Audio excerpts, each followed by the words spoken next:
บริษัท XVX สังหาริมทรัพย์จำกัดผู้เดียว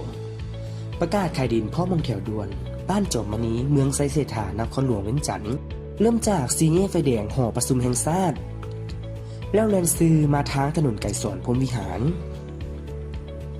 แลนซื้อไปได้ประมาณ1 กิโลเมตร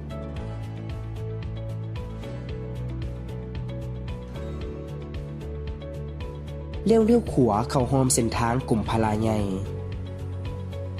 แล่นไปประมาณ1 กิโลเมตร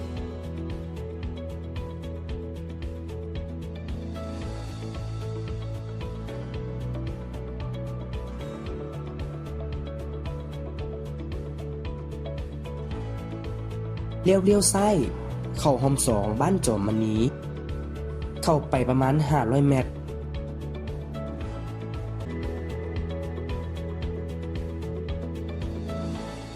จะเห็นดินและห้องแถวที่ต้องการขายเลยเนื้อที่ทั้งหมดแมน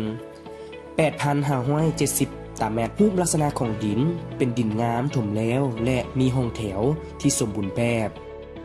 ห้องแถวประกอบมีทั้งหมด10 ห้องมีห้องน้ำในและมีเส้นทางเข้าออกสะดวกสบายราคาขายแมน450 เหรียญต่อตารางเมตรราคาสามารถต่อรองกันได้สนใจติดต่อสอบถามได้ที่เบอร์ 020-537-6676 020-5862-1222 และ 020-582-0333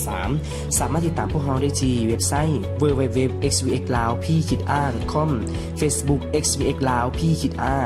YouTube xvx lao p-r และอีเมล info@gmail.com ขอขอบใจ